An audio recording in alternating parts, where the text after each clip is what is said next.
백전백태. 예, 적을 알고 나를 알면 100번 싸워 100번 승리할 수 있다. 이 적을 먼저 알아야 됩니다. 이 적을 아는 코너, 지피지기 코너입니다. 목격자 K 권유 대표 모시겠습니다. 어서 오세요. 안녕하십니까. 반갑습니다. 지금 저것들이 모스탄을 그렇게 막 두려워하네요. 두렵지 않은 척 하려고 거의 반년 넘게 노력했던 걸 생각하면 지금 이 갑작스러운 변화가 제가 당황스러울 정도예요. 그래요? 예. 뭐 이번 주는 제가 뭐 좌익 매체들뿐만 아니라 뭐 여러 어떤 경로들을 계속 살폈습니다만 네. 일단 주류 매체들도 다 이 모스탄에 대해서 굉장히 강하게 보도를 하고 있고 또 최대한 저 메신저를 훼손하기 위해서 노력하고 있는 것이 보입니다. 네. 그것뿐만 아니라 대한 매체들, 좌파 진영의 대한 매체, 특히 이제 뉴스타파 같은 경우에도 노력을 많이 했잖아요. 예. 국제선거감시단에 대해서 신뢰성을 훼손하려고도 노력하고 그러다가 굉장히 위험한 선 넘는 그런 외교적 결례들도 막 취재 과정에서 하고 그렇습니다.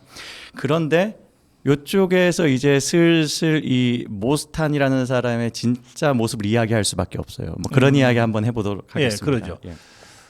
우선 이 모스탄이 미국에서, 그러니까 한국인이지만 이제 미국 시민이잖아요. 네네. 또 트럼프 1기 정권 때는 그 국제 형사 사법 대사를 그렇죠. 지냈습니다.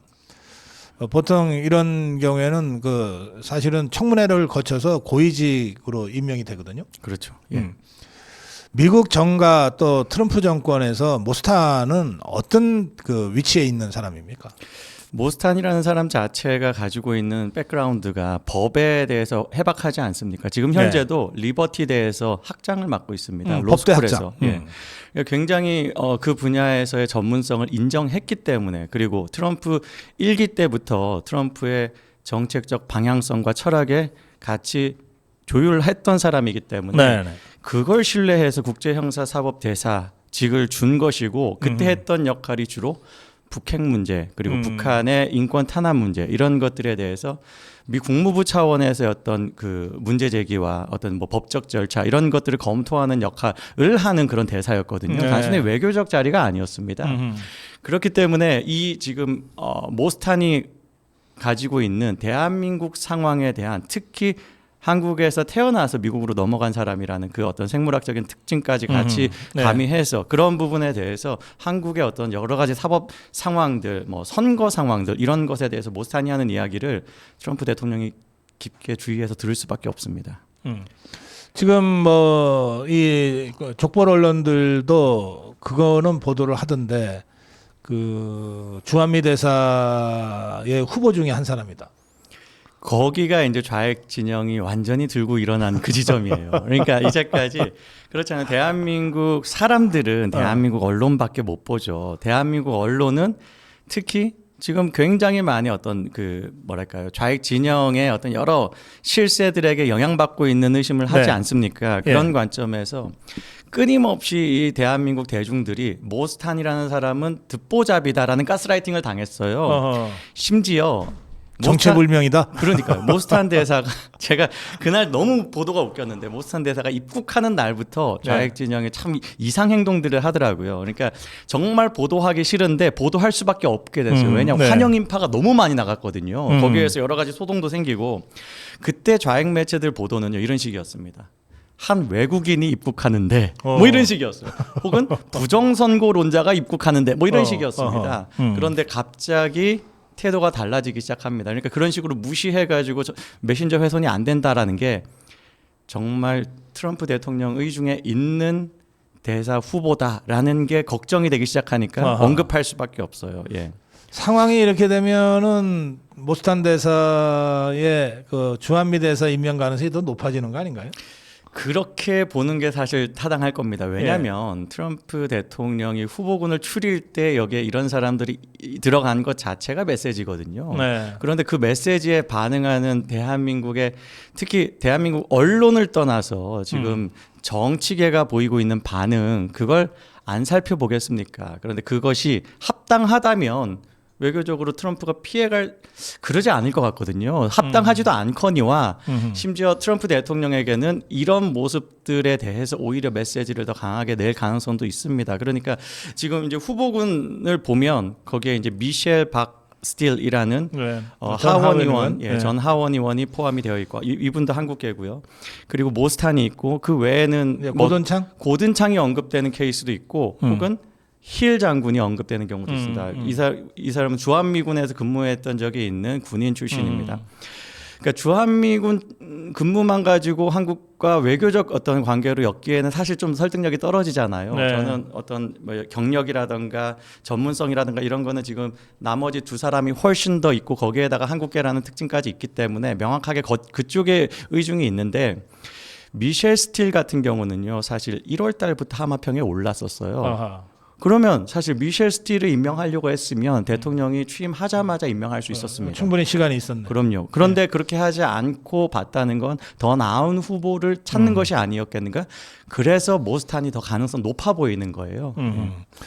그 아그레망이라는 게 있잖아요. 네네. 그걸 이제 이재명이가 아그레망을 안 주면 어떻게 되냐, 뭐 지금 그런 분위기를 만들려고 노력을 하는 것 같습니다. 어제 이제 조현 외교부 장관 후보자 청문회를 하는데 조현이 선을 많이 넘었어요. 조현 후보 스스로가 가짜 뉴스 운운하면서 메신저 훼손을 합니다. 모스탄에 대해서 질문이 갔을 때요. 그리고 질문하는 사람 중에 김준형 조국혁신당이라고 하면서 자기는 이제 야당이다라고 이야기하면서 하지만 사실은 누가 봐도 뻔히 저쪽 이제 같이 지금 합을 맞추고 있죠. 질문이 이렇게 갑니다. 모스탄, 미셸 스틸 그리고 뭐 영킴 이런 사람들 이름 언급하면서 마치 이제 이 사람들이 문제 있는 극우 세력이고 음모론자고 정말로 대한민국에 해를 끼칠 사람인 것처럼 규정을 합니다.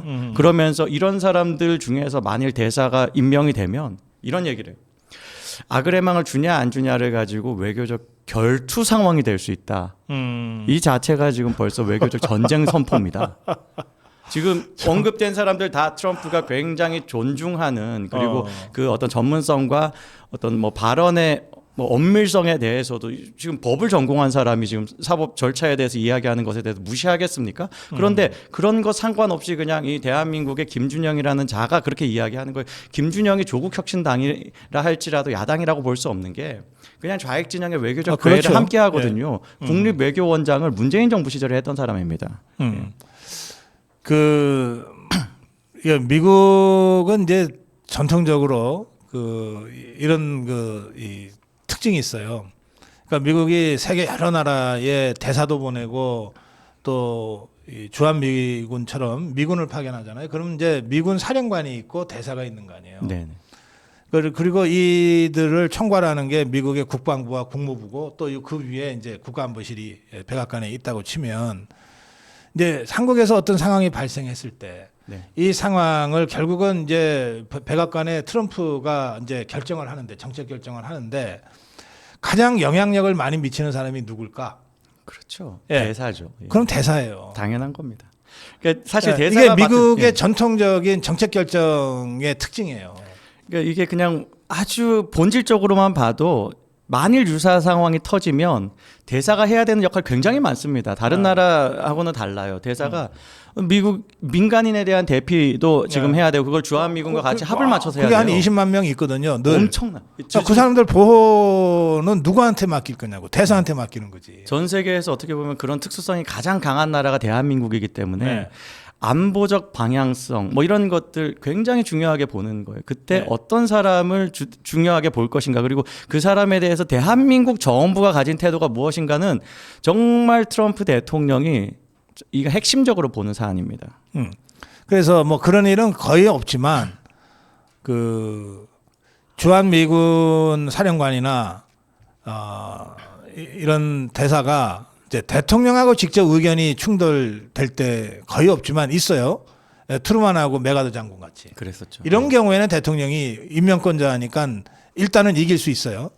그런데 그거 빼놓고는 예컨대 국무부 장관하고 현지 그 주한미 대사가 한국 문제에 대해서 이견이 다르다. 그건 대사가 이겨요. 왜냐하면 현지 상황을 제일 잘 아니까. 그리고 사실 보고하는 대로 뭐 싸운다기보다는 더 진정성 있게 참고를 하겠죠. 예. 그래서 주한미 대사가 그만큼 중요합니다. 그러니까 이 대사로 올 가능성이 있는 사람만으로도 사실은 우리 정치권이나 정부에서 미리 일종의 로비처럼 네트워킹을 하려고 엄청 공을 들이잖아요. 그렇죠. 그냥 미국 언론에 주한미 대사 후보자로 유력하다고 해서 서너 명이 나오면 이 서너 명에 대해서 정부 차원에서 다 들어가서 아는 사람 찾아가지고 뭐 대학 동문 누구냐 찾아가지고 사람 보낸다고. 그렇죠. 근데 지금 이 이재명 이 개딸 권력은 그 모스탄을 적견불허를 시킨 거야. 접경물어. 구치소에서 허가한 적견을 불허시킨 거야. 예, 진짜 아니 정말 그거는 뭐 전형적인 미국이 느끼기에 전형적인 인권 탄압이라고 볼 수밖에 없어요. 특히 네.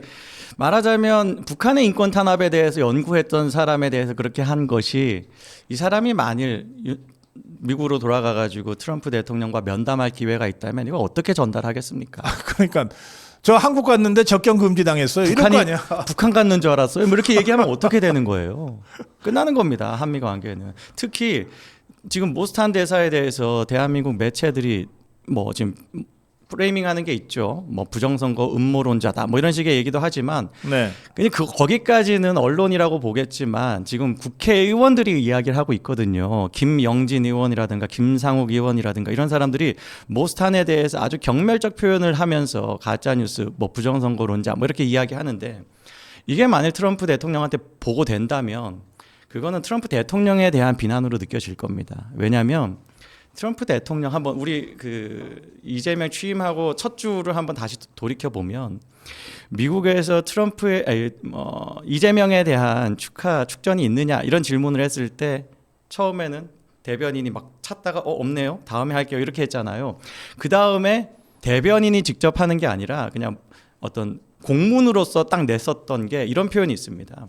축하는 하는데 민주주의의 중국이 공격을 하고 있는 것에 대해서 규탄을 하는 발언이 들어가요. 그래요. 예. 이거 어떤 의미겠습니까? 대한민국 선거에 대한 선거 과정에 대해서 이게 지금 무결성이 있는지에 대한 의심을 지금 트럼프 대통령이 내놓은 것이거든요. 거기에 대해서 그냥 음모론자 취급하는 그 여론, 트럼프 대통령이 당연히 모스탄에게 동조할 수밖에 없습니다. 자, 그래서 지금 지금 이 모스탄이라는 사람을 우선 이 종북주사파 개딸들이 잘 모르고 완전히 잘못 다뤄버렸어요. 그렇죠. 지금은 이제 어떻게 빼도 박도 못합니다. 돌릴 수도 없어. 너무 발언들이 많이 나와 버렸어요. 예.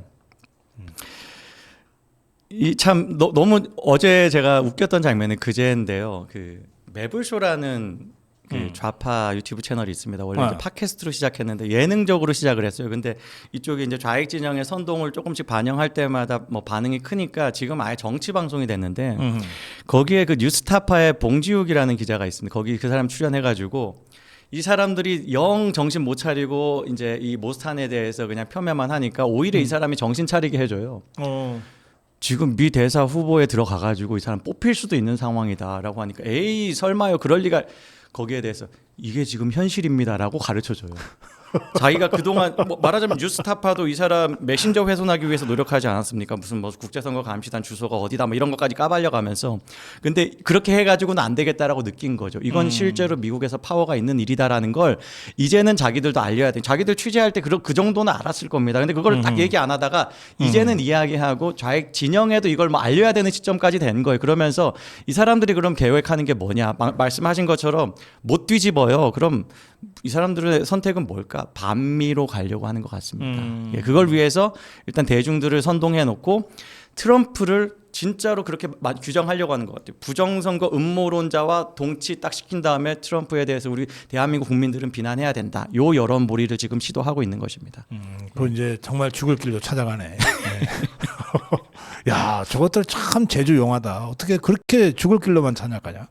저도 이제 체크를 하면서 하루하루 그 수위가 높아지는 것에 경악을 금치 못하겠더라고요. 정말로 이렇게 가면 끝장인데 파탄인데 어쩌려고 이러냐.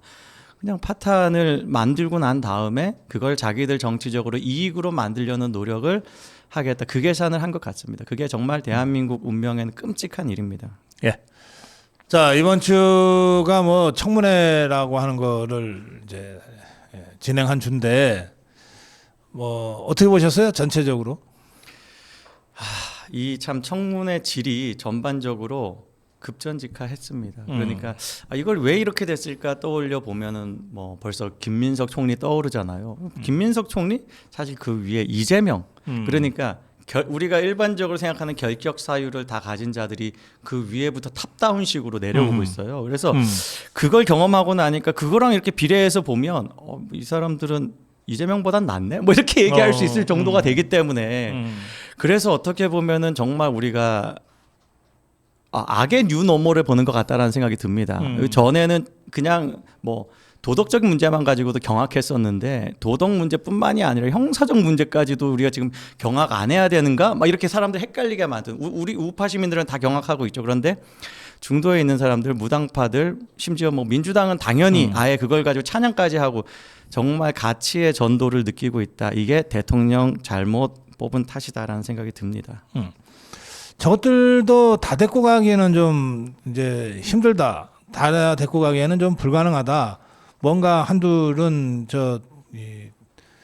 국민의 분노에 그 먹잇감 던져주듯이 던져줄 수밖에 없다. 이게 이제 우상호 얘기는 이제 그런 맥락이었던 것 같은데 어떻게 보세요?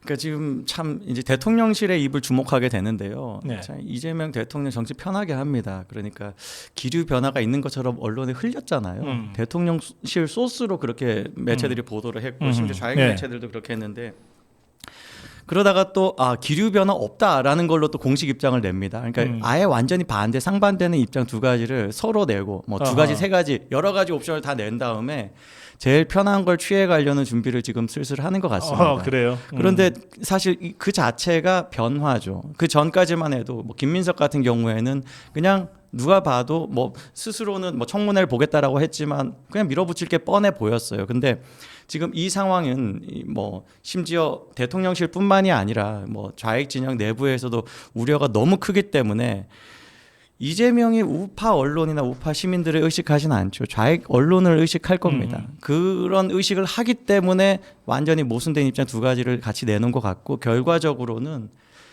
최소 한 명 이상은 꺾게 될 것 같아요. 예. 그래요. 그걸 상정해 놓고 하고 있는 모습 같습니다. 근데 이제 지금 주로 이진숙이하고 강선우 둘이가 이제 얘기가 되는데 이진숙이는 뭐 누군지 모르는 사람이 갑자기 지명이 되는 바람에 누군지 모르니까 이제 좀 누군지는 알아야 되겠다 싶어서 들다 보니까 냄새가 너무 나가지고 이렇게 된 거고 강선우라는 자는 뭐 어쨌든 국회의원도 지금 두 번째 하고 있고 그러니까 뭐 좀 아는 그 이름은 좀 들어본 사람인데 이자의 지시 이게 뭐 우선 보좌관들 92%가 이자는 안 된다고 그 자기들 커뮤니티에서 투표를 했는데 나왔을 정도로 심각하단 말이에요.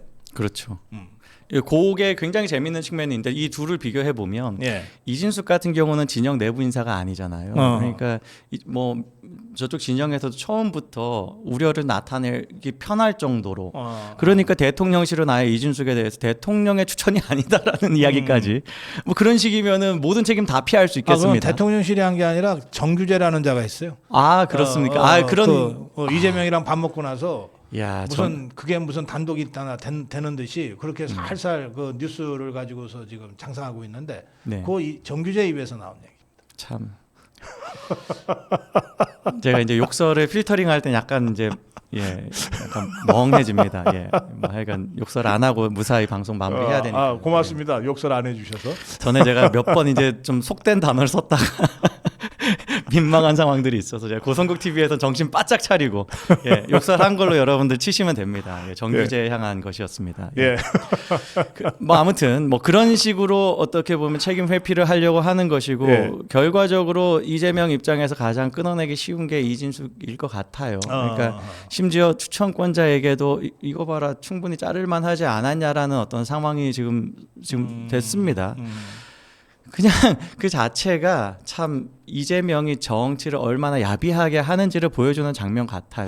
그러니까 어떻게 보면은 잘라야 되는 사람들 무수하게 많은데 자기 진영이 아닌 사람이 추천한 거 말하자면 그런 건 다 어떤 식의 맥락이겠습니까? 이 지금 선거에서 이재명이 크게 도움받고 거기에 대한 보은하는 그런 맥락 아니겠습니까? 그게 얼마나 법적으로 부적절한지 여부는 뭐 수사 아니면 알 수가 없지만 우리가 정치적 판읽기는 그렇게 되는 겁니다.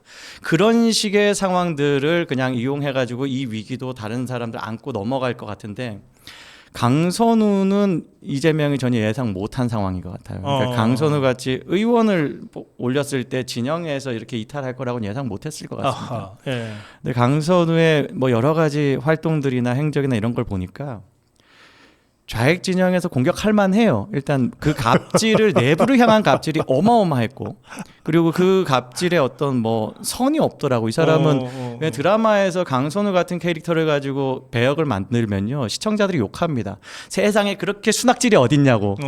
입체적으로 캐릭터를 만들어야지라고 할 것 같아요. 강선우는 정말 뭐 우리가 드라마에서도 못 보는 그런 막장 드라마의 뭐 악역 같은 그런 느낌이에요. 심지어 병원에서도 갑질을 하는 그런 상황까지 알려지지 않습니까? 그런데 이게 나 국회의원이야? 그렇죠. 예. 그래서 간호사가 심지어 간호사들이 사실 자기가 허용할 수 있을 것 같으면 얼마든지 다 해주고 싶죠. 권력자니까. 간호사가 울었대는데. 정말 그 공포를 느꼈기 때문에 울지 않았겠습니까? 근데 그 간호사들 잘 안 울어요. 그러니까요. 예. 매일 막 삶과 죽음 사이를 오가면서 정말 막 일반인들은 이렇게 제대로 보기도 어려운 그런 상처 부위나 이런 것들을 직접 하기 때문에 이분들이 굉장히 강하거든요. 그러니까 이렇게 얘기할 수 있습니다. 예. 죽음보다 무서운 공포를 강선우에게 느낀다. 그렇다. 딱 그겁니다. 예, 죽음을 경험하는 간호사들도 눈물이 나올 정도다. 이거는 강선우가 그러니까 이 그 코로나라는 상황에 지침 한번 어기면 병원 날아갑니다. 그때 그랬어요. 그것 때문에 두려운 거거든요. 또 지가 보건복지부 위원이라고까지 하면서 예, 그 권력을 내세워가지고 하니까 얼마나 이게 혼란스러웠겠습니까? 그리고 결국 자기가 원하는 편을 다 받았어요. 그걸 보면서 간호사들이 이 세상이 얼마나 부조리한지를 느꼈을 겁니다. 그런 것들 하나하나 볼 때마다 끔찍하긴 한데 그래도 끌어안는 게 좌익 진영이거든요. 그런데 보니까 이게 단순히 이 어떤 그 갑질의 정도 때문만은 아니라고 보는 게 저는 강선우가 내부에서 좀 질투를 받는 게 아닌가라는 생각도 좀 들어요. 질투받을 게 뭐 있어? 왜냐하면 다들 그렇게 생각할 겁니다. 강선우라는 사람이 정말 뭐 전에 이제 이불 덮어주는 장면도 언급했지만 여러 장면에서 이재명에게 정말 아부 떠는 모습으로 정말 눈꼴시럽게 했거든요. 그런 아니 내가 강선우보다 못한 게 뭔데라고 하면서 왜 강선우한테 저렇게 장관직 같은 걸 주는 거야? 국회의원한테 너무 좋잖아요. 의원직도 안 버리고 갔다가 다시 돌아오고 뭐 그리고 자기 한번 같이 올리고 그 다음 선거에 도움되고 이런 것들 왜 강선우한테만 주는 거야라고 화난 이재명에게 그동안 열심히 충성했던 조금 덜 표났던 그 의원들이 화가 난 것이 아닌가라고 생각이 듭니다. 그래요. 네, 오늘 마무리 한 말씀 듣겠습니다. 예, 참 꾸준하게 우리가 이제 좌익 진영을 지켜보면서 결국에 저 사람들이 가스라이팅으로 국민들 속에 오지만 진실을 마주하게 되는 시점이 있을 것이다라는 기대를 하면서 봐왔거든요.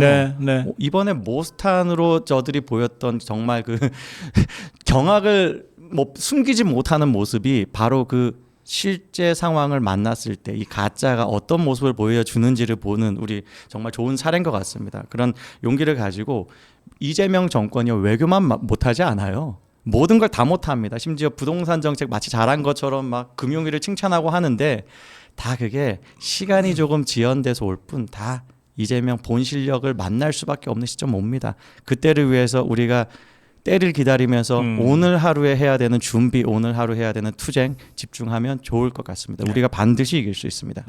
이 거짓말과 쇼로 감출 수 있는 것도 한계가 있는 거죠. 이미 맞습니다. 다 미천 드러날 대로 드러나 버렸어요. 예. 자, 지피지기. 지피지기는 우리 자유파의 최종적 승리의 그날까지 계속됩니다. 목격자 K 권유 대표와 함께했습니다. 고맙습니다. 감사합니다.